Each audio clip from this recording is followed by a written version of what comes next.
மட்டக்களப்பு மகாஜனா கல்லூரியின் வருடாந்த இல்ல விளையாட்டுப் போட்டி இன்று சனிக்கிழமை 22 பெபர் விளையாட்டு மைதானத்தில் இடம்பெற்றது.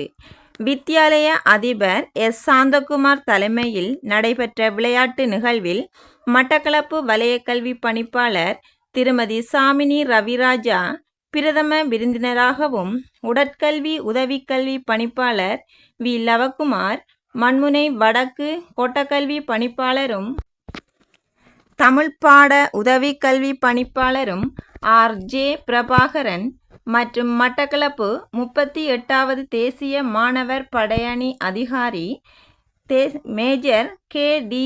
ஆர். என். கபுருங்கே ஆகியோரும் விசேட விருந்தினர்களாகவும் கலந்து சிறப்பித்தனர். இதன்போது மாணவர்களின் உடற்பயிற்சி கண்காட்சி, அணிநடை, வினோத உடை போட்டி மற்றும் பழைய மாணவர்களின் நிகழ்வுகள் அனைவரையும் கவர்ந்தமை குறிப்பிடத்தக்கது.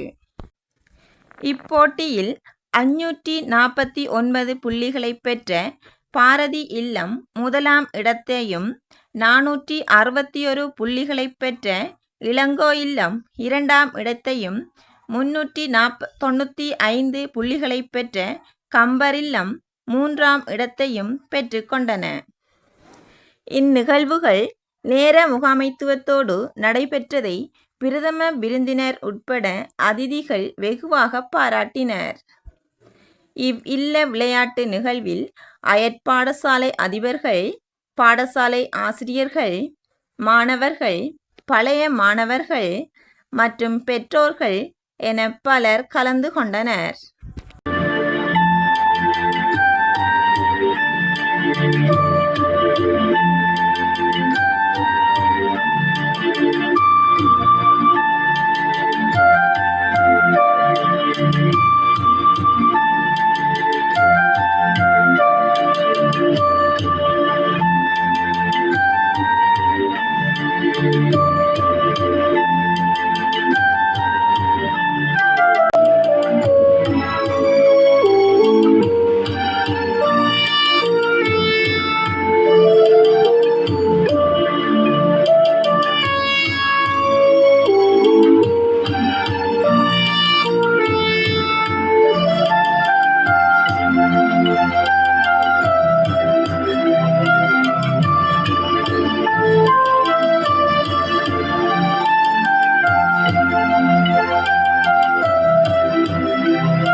2025 இன்று வெபர் மைதானத்தில் மட்டக்களப்பு மகாஜனா கல்லூரியின் வருடாந்த இந்த விளையாட்டுப் போட்டியினை உத்தியோகபூர்வமாக ஆரம்பித்து வைப்பதில் மகிழ்ச்சி அடைகின்றேன்.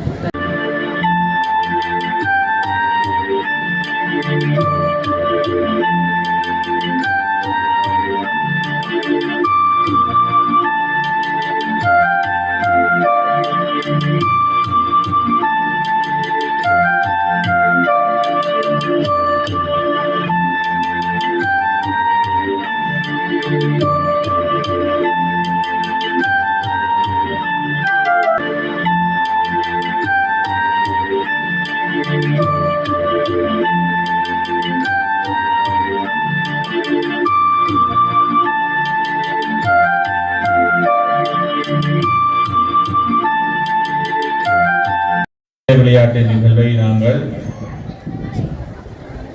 சொற்ப காலத்துக்குரிய நாங்கள் திட்டமிட்டு இன்று நாங்கள் நிறைவு செய்திருக்கின்றோம். மாணவருடைய உடல் உள ஆரோக்கியம் மற்றும் மாணவருடைய திறமைகளை வெளிக்கொணர்கின்ற இந்த முதலாம் கட்ட நிகழ்விலே எங்களுடைய மாணவர்களை நாங்கள் ஈடுபடுத்தி இருக்கின்றோம்.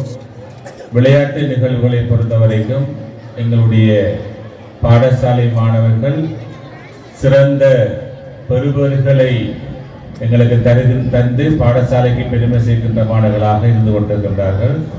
பாராட்டுக்களை தெரிவிப்பதுடன் மீண்டும் இந்த மாணவர்கள் பெரும்பாலான மாணவர்கள் எங்களுடைய வேலையத்தில் விளையாட்டுத்துறை மிகவும் சாதனை படைத்த மாணவர்களாக எதிர்காலத்தில் சாதிக்க வேண்டும். பல வீராங்கனைகளை இந்த பாடசாலைகள் வெளியேற்ற வேண்டும் எனவும் கேட்டுக்கொள்கின்றேன். ஒரு பாடசாலையில் கலை திட்டம் கற்றல் கற்பித்தல் செயற்பாடுகளில் அவர்களுடைய அறிவு ஆற்றல்கள் ஆளுமை இவற்றையெல்லாம் வளர்த்து கொண்டாலும் கூட கிரகித்தல் நுண்ணறிவு என்பவர்கள் கற்றல் கற்பித்தல் செயற்பாடுகளின் ஊடாக வளர்த்தெடுக்கப்படுகின்றது.